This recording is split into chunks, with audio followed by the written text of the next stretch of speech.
Hi hello friends, ಕರುನಾಡ ಪಾಕ ಚಾನೆಲ್ಗೆ ಸುಸ್ವಾಗತ. ಇನ್ನು ಹೊಸ್ದಾಗಿ ನಮ್ಮ ಚಾನಲ್ ನೋಡ್ತಾ ಇದ್ರೆ ಸಬ್ಸ್ಕ್ರೈಬ್ ಮಾಡಿ, ಪಕ್ಕದಲ್ಲಿರೋ ಬೆಲ್ಲೈಕನ್ ಕ್ಲಿಕ್ ಮಾಡಿ. ನಮ್ಮ ಹೊಸ ರೆಸಿಪಿ ನೋಟಿಫಿಕೇಷನ್ ಮೊದಲು ಸಿಗುತ್ತೆ. ಇದನ್ನ ರೆಸಿಪಿಲಿ ಮಸಾಲೆನ ಹಾಕ್ಕೊಂಡು ಯಾವ ಥರ ದೋಸೆ ಮಾಡ್ಕೊಳ್ಳೋದು ಅಂತ ತಿಳಿಸ್ಕೊಡ್ತೀನಿ. ತುಂಬ ಕ್ರಿಸ್ಪಿಯಾಗಿ ತುಂಬ ಚೆನ್ನಾಗಿ ಬರುತ್ತೆ, ಕಲರ್ಫುಲ್ಲಾಗಿ ದೋಸೆ. ಲಂಚ್ ಬಾಕ್ಸ್ಗೂ ಕೂಡ ಮಾಡೋಕ್ಕೆ ಕಳಿಸ್ಬೋದು ಮಕ್ಕಳಿಗೆ. ತಿನ್ನೋಕ್ಕಂತೂ ಒಂದು ಎಮ್ಮಿ ಟೇಸ್ಟ್ ಅಂತಲೇ ಹೇಳ್ಬೋದು. ನಾರ್ಮಲಾಗಿ ಅದೇ ದೋಸೆ ತಿಂದು ತಿಂದು ಬೇಜಾರಾಗಿದ್ದರೆ ಈ ಥರ ಒಂದು ಸಲ ಟ್ರೈ ಮಾಡಿ ನೋಡಿ. ಬನ್ನಿ ಹೇಗೆ ಮಾಡ್ಕೊಳ್ಳೋದು ಅಂತ ತಿಳಿಸ್ಕೊಡ್ತೀನಿ. ಮೊದಲು ಒಂದು ಮಿಕ್ಸರ್ ಜಾರ್ಗೆ ನೆನೆಸ್ಕೊಂಡಿರೋ ಬ್ಯಾಡಗಿ ಮೆಣಸಿನ್ಕಾಯಿನ ಸೇರಿಸ್ತಾ ಇದ್ದೀನಿ. ಒಂದು 4ರಿಂದ 5, ಒಂದು ಬೆಳ್ಳುಳ್ಳಿ, ಸ್ವಲ್ಪ ಶುಂಠಿ,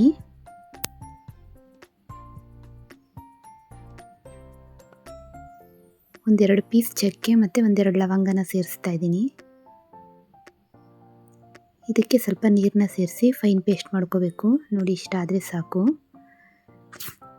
ನಾರ್ಮಲಾಗಿ ನಾವು ದೋಸೆ ಹಿಟ್ಟು ಇಟ್ಕೊಂಡಿರ್ತೀವಲ್ಲ, ಆ ಹಿಟ್ಟೊಳಗಡೆಗೆ ಈ ಮಸಾಲೆನ ಮಿಕ್ಸ್ ಮಾಡೋದು.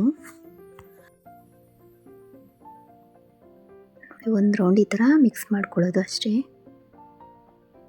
ಒಂದೆರಡು ನಿಮಿಷ ಚೆನ್ನಾಗಿ ಮಿಕ್ಸ್ ಮಾಡಿಕೊಂಡು ದೋಸೆ ಹಾಕ್ಕೊಳ್ಳೋದು. ತೋರಿಸ್ತಾ ಇದ್ದೀನಿ, ತುಂಬ ಕಲರ್ಫುಲ್ಲಾಗಿ ಕ್ರಿಸ್ಪಿಯಾಗಿ ಸಖತ್ತಾಗಿ ಬರುತ್ತೆ ದೋಸೆ.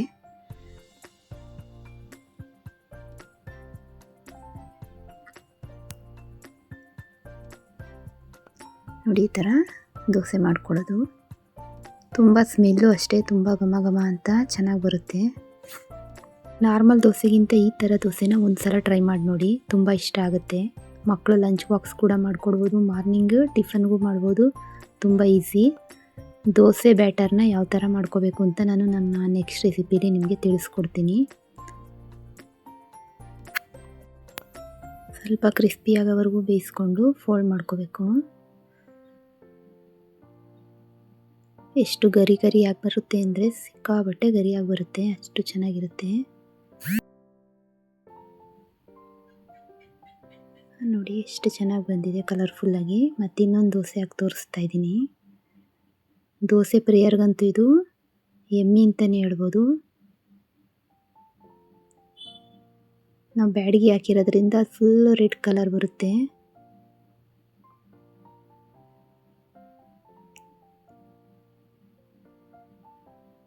ನೋಡಿ, ಆಗಿದೆ. ಇದು ನಿಮಗೆ ಗೊತ್ತಾಗ್ತಾ ಇದೆ ಎಷ್ಟು ಕ್ರಿಸ್ಪಿಯಾಗಿ ಬಂದಿದೆ ಅಂತ. ನೀವು ಸಾಗು ಪಲ್ಯ ಯಾವುದ್ರ ಜೊತೆನಾದ್ರೂ ತಿನ್ಬೋದು. ಹಾಗೆ ಬೇಕಾದ್ರೆ ಸಣ್ಣ ಮಕ್ಕಳಿದ್ರೆ ತುಪ್ಪ ಹಾಕ್ಕೊಟ್ರೆ ಸಾಕು, ಹಾಗೆ ತಿನ್ಕೋತಾರೆ, ಅಷ್ಟು ಚೆನ್ನಾಗಿರುತ್ತೆ. ಕಲರು ಕೂಡ ನೋಡಿ ಎಷ್ಟು ರೆಡ್ಡಿಶ್ ಆಗಿ ಬಂದಿದೆ.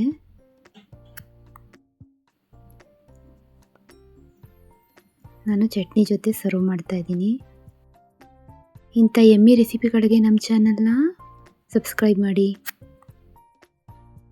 ಒಂದು ಸಲ ಟ್ರೈ ಮಾಡಿ ನೋಡಿ ಅಂತ ಹೇಳ್ತಾ ಇದ್ದೀನಿ. ನಮ್ಮ ಈ ರೆಸಿಪಿ ನಿಮಗೆ ಇಷ್ಟ ಆಗಿದೆ ಅಂತ ತಿಳ್ಕೊತೀನಿ. ಇಷ್ಟ ಆದರೆ ಲೈಕ್ ಮಾಡಿ, ಶೇರ್ ಮಾಡಿ, ಕಮೆಂಟ್ ಮಾಡಿ. ಮತ್ತೆ ಹೊಸ ರೆಸಿಪಿಗಳ ಜೊತೆ ಮತ್ತೆ ಸಿಗೋಣ. Thank you for watching.